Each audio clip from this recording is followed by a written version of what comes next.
Welcome to our final video presentation. My name is Peter Guzman. My name is Tarun Singh. My name is Braden Skaggs. And I'm James Tompkins. We worked with electrical power products, which focuses on a variety of electrical products, mainly relay panels, renewable energy products, and integrated control systems. Recently, they agreed to a 48,000 square foot facility, which is being investigated for expansion.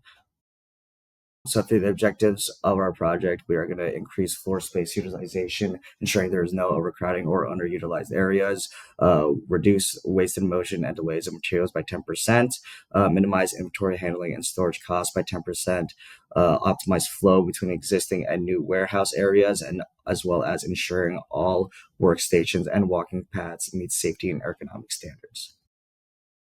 So for our approach to this project, we use a variety of tools such as value stream maps, frequency charts, and spaghetti diagrams, along with floor space analysis as well.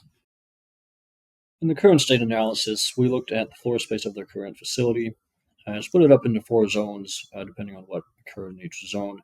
And we took an inventory of how much space was being used for value-added activities, non-value-added activities, and non-value-added but necessary activities.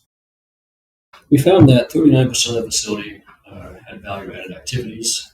These were things like wiring and mounting.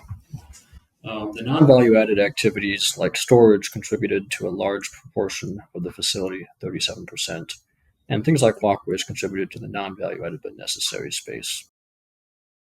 We determined that zones 1 and 2 had the most opportunity for improvement. Zone 1 had the mounting and wiring processes for the main panels, the regular panels that they had going through the facility. And Zone 2 had a lot of storage and also the special projects section.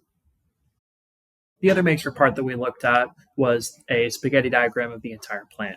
So the teal lines represent the board skeleton. This would be whenever they were working on the metal of the board. So that would be the cutting, and then the welding, and then finally the painting and drawing. We left this out of scope because we were told that we would not be able to change any of the infrastructure within this part of the plant. The orange lines represent the fully mounted board. So that would be where workers would take the components from storage as well as the board skeleton and build it all into one board with the mounting and the wiring, and then send it through testing and then ship it out for shipping and receiving. The yellow lines represent the actual electronic parts that would be stored. And then finally, the blue line represents the special projects, which was considered separate for the purpose of this. From this, we were able to find that they used approximately 2,017 feet worth of movement for the in-scope parts of the facility.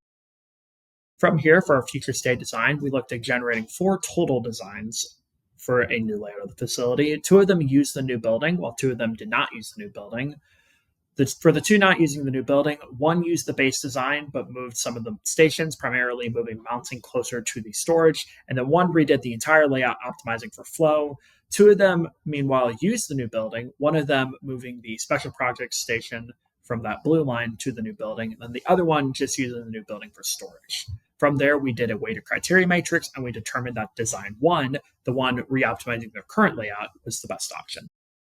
As Braden said, design 1 was the optimal one. It showed significant improvement as compared to the plant's original layout.